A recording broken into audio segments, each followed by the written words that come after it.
The sky cracked open like glass, and no one knew why people stopped in the streets.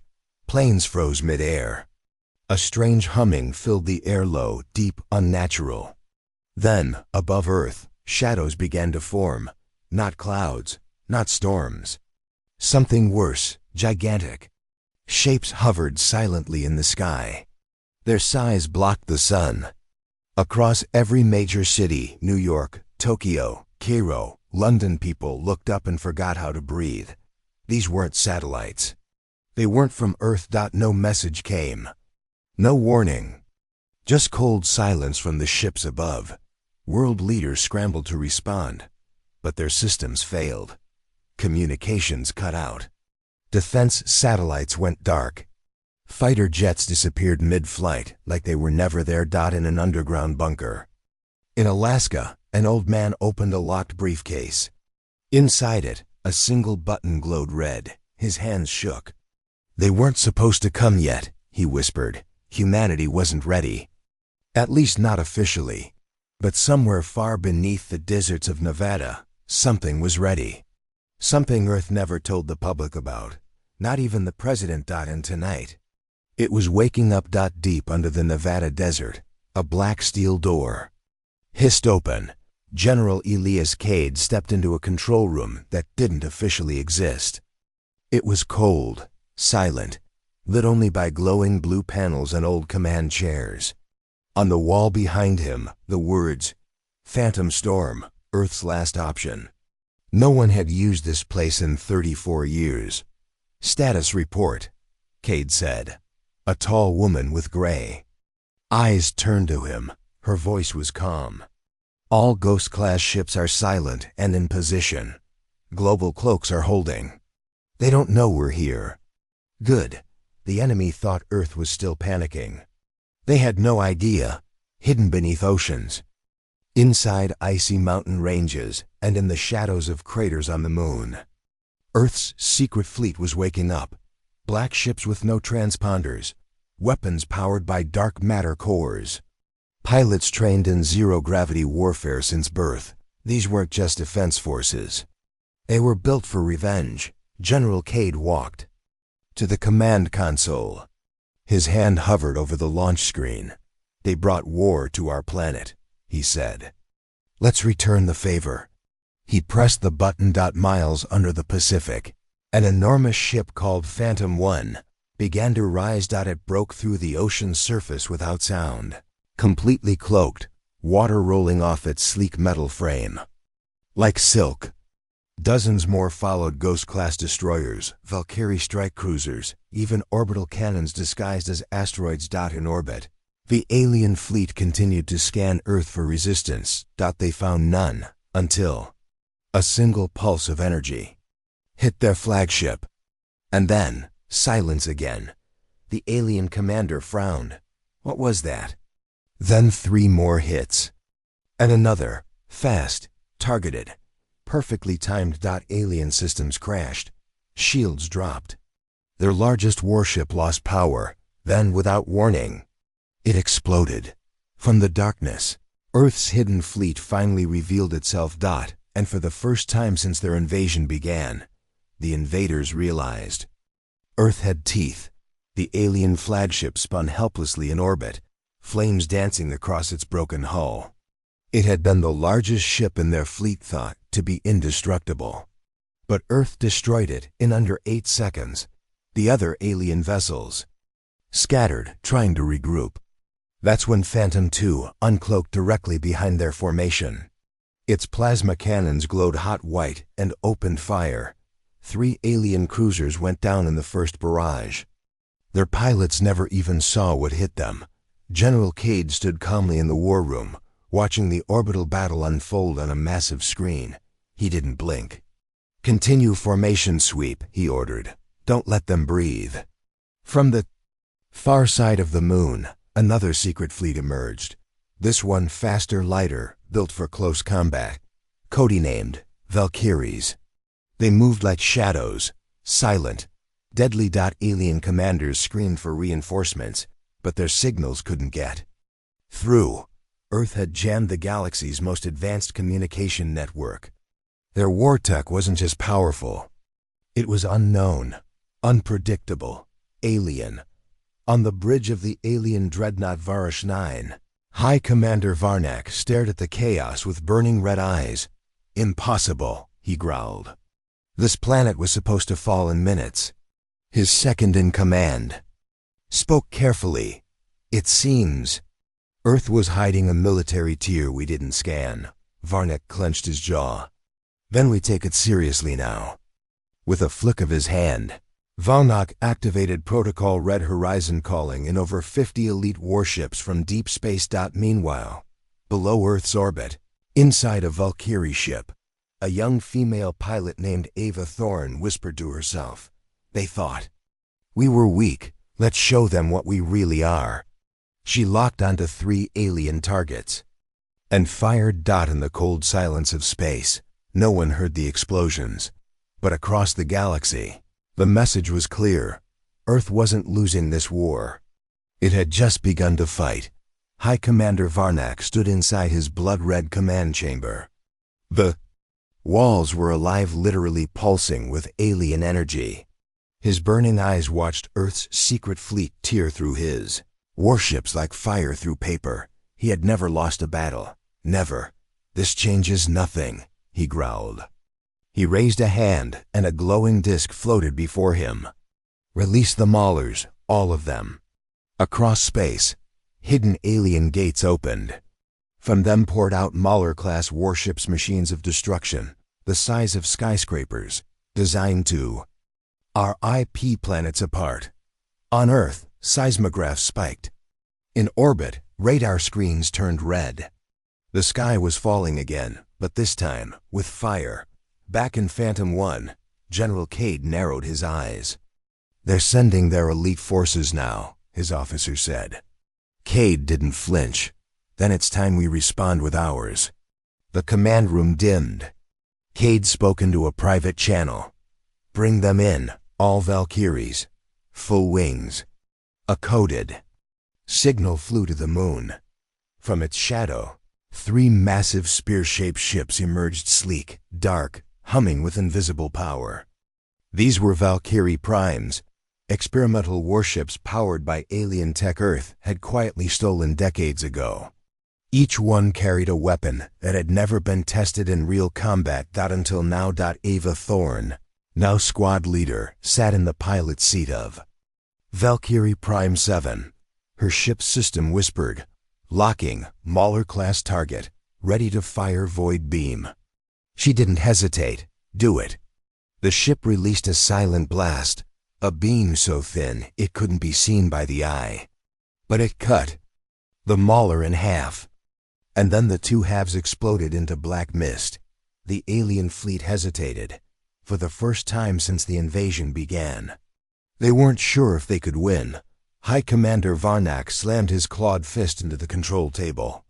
"This isn't just resistance. This is strategy. This is warfare." He turned to his council.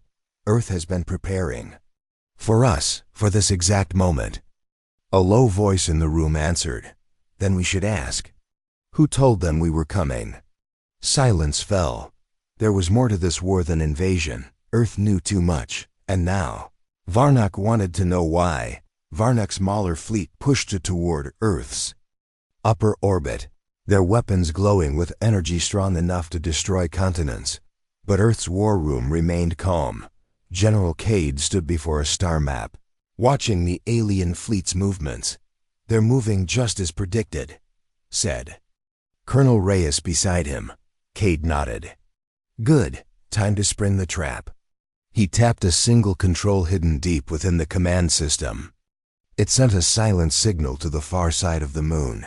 There, in complete darkness, something enormous began to awaken. Project Obsidian, an artificial gravity weapon buried beneath the moon's surface. It had no moving parts, no visible cannons. But when activated, it could crush steel like paper and twist space itself. As the alien Maulers approached, their sensors failed again. Something felt wrong. Then it happened. One by one, the alien warships began to fold inward. Their hulls collapsed like soda cans. Some spun violently, losing control. Others were simply crushed into silent black spheres. High Commander Varnak screamed across the comms, "Reverse engines, pull back." But it was too late for many of them. From the other side of the moon, Earth's Valkyries charged forward, spearing through the broken alien ranks. Ava Thorne led the attack, her ship dancing between falling maulers. She locked on to the enemy's last remaining command vessel. "Let's end this run," she whispered. A beam tore through the hull clean and final. On Varnak's ship, alarms screamed. Half his elite fleet, gone. Destroyed by Weapons Earth. Should not have. He turned to his tech advisor. How did they build this? Who helped them? There was a pause, then a quiet answer. "We found something in the wreckage of the Valkyrie ship. A body, not fully human." Varnak froze. "What do you mean, not fully?" The answer chilled him. It was a hybrid alien and human. Earth hadn't just survived this war. It had prepared for it, planned for it, and possibly built something more terrifying than Varnak could imagine. This wasn't just Earth's defense. It was Earth's revenge. Inside the cold wreckage of a destroyed Valkyrie ship, alien scavengers moved through the twisted metal. They were looking for tech, weapons, data, anything useful. What they found instead was a body, half human, half something else. Pale skin, eyes glowing faint blue, veins filled with metallic threads. It was wearing an Earth Fleet uniform. But its DNA told a different story. High Commander Varnak stared at the scans. "This is impossible.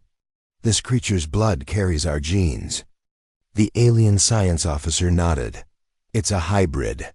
Part of your species. Part human." Silence fell in the command deck. Then Varnak whispered, "Earth didn't just build new weapons. They built soldiers, using us." Back on Earth, General Cade watched the same data leak through secure channels. The enemy had discovered the truth. It didn't matter now. Behind him, Dr. Kala Ren, the geneticist who led the program, spoke quietly. "They'll come with everything now. The hybrids were supposed to be secret." Cade answered without turning. "They were also supposed to be our last option." Years ago, before this war began, Earth made a discovery. Ancient alien tech buried beneath the ice in Antarctica. And a broken alien ship near Mars. From those ruins, Earth scientists unlocked secrets no one else in the galaxy had, including how to blend alien strength with human instinct. They called it Project Vindicator, and the result was a hidden unit of hybrid warriors, faster, smarter, stronger, raised in silence, trained in darkness. Until now. In low orbit, Ava Thorne's Valkyrie ship received a new signal. A hidden command: "Activate Vindicator Squad." 5 black pods detached from the moon's shadow. They weren't ships. They were living weapons, each one carried a Vindicator, and they were headed straight for Varnak's dreadnought. The Galactic Council once thought Earth was a quiet, backward planet. They were wrong. Earth had learned from its enemies, and now it was using them. High above Earth, 5 black pods sliced through space like silent meteors. Each was shaped like a bullet sleek, armored, designed for one mission only: infiltrate and destroy. Inside each pod sat a Vindicator, half human, half alien super soldiers created in Earth's darkest labs. Their eyes glowed faintly. Their bodies were wrapped in neural suits. They didn't speak. They didn't feel fear. Ava Thorne watched their approach from orbit. "They're going in," she whispered. No support, no backup. Just 5 soldiers against a dreadnought. On board the alien command ship Varesh 9, alarms blared. 5 enemy signatures incoming. One officer shouted, "They're too small to lock on, moving too fast." High Commander Varnak stepped forward. "Prepare containment. Squads, full defense units." But it was already too late. The pods slammed into the hull without slowing down. They didn't breach through airlocks. They punched through walls. Inside, the Vindicators moved like ghosts.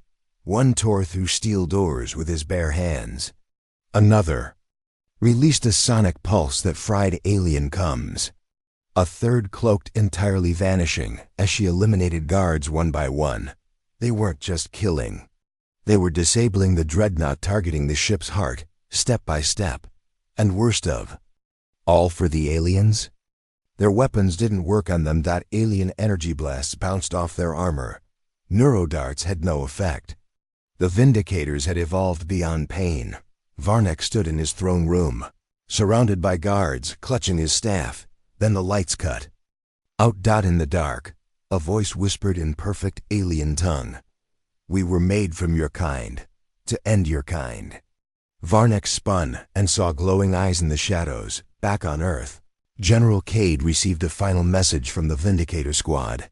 "We are inside." He turned to Dr. Kala. "If they take out Varnak, the chain breaks. The fleet will collapse." She nodded slowly. "Then it's almost over."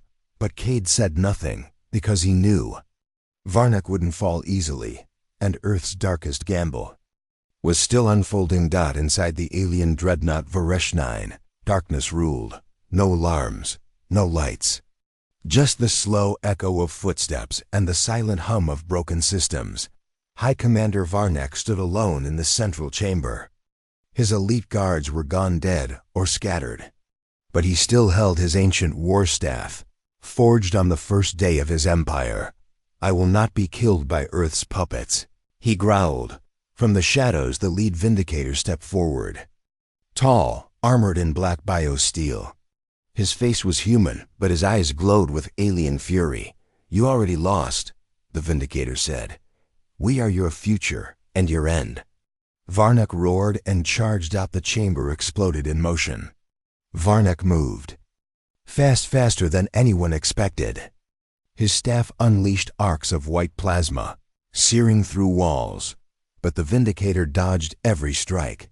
He fought with a calm precision, striking pressure points, disrupting energy fields, predicting alien moves like he'd lived among them. Because, in a way, he had. Outside the dreadnought, Earth's fleet held its position. Ava Thorne's voice came through the war channel. "Status on the assault team?" No answer, only static. Then, a faint pulse. One word. One signal. "Still fighting." Inside the ship, Varnak landed a direct hit. The Vindicator flew backward, crashing into a control pillar. Varnak laughed. "You bleed like a human, weak, mortal." The Vindicator stood again, slow, calm.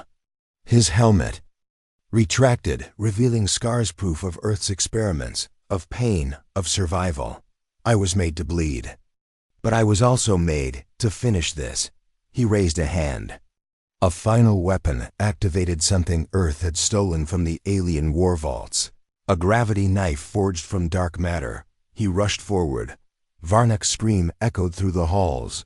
Then, silence. Back on Earth, General Cade received the final signal. "Varnak is dead." The war room erupted in cheers. Screens across Earth lit up with the message, "Victory confirmed. Alien command neutralized." But Cade didn't celebrate.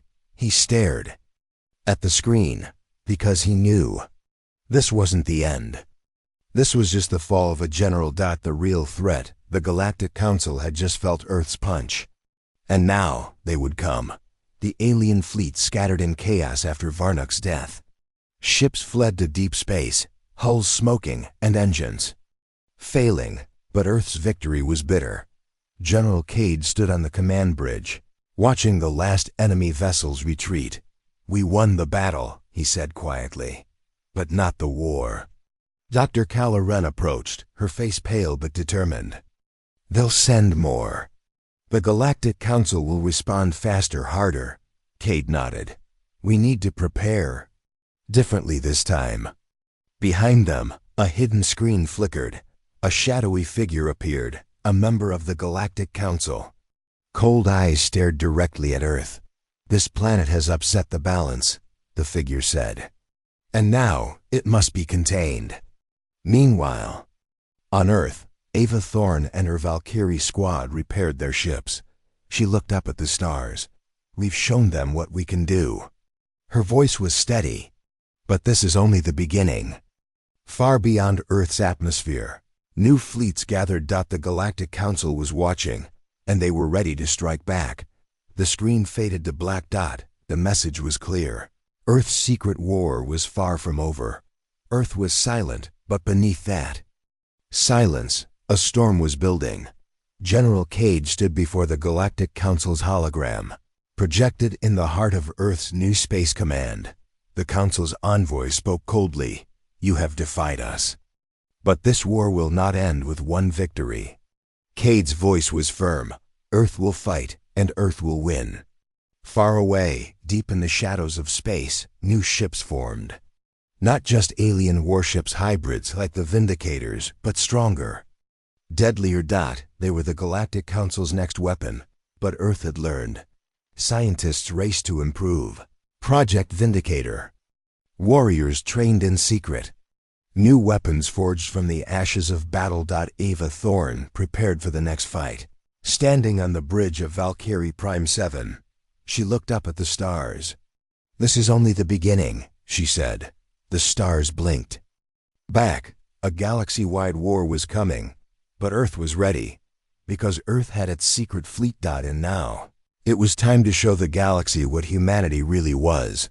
The screen fades out with Earth's anthem playing softly, a symbol of hope, strength, and the fierce spirit of survival.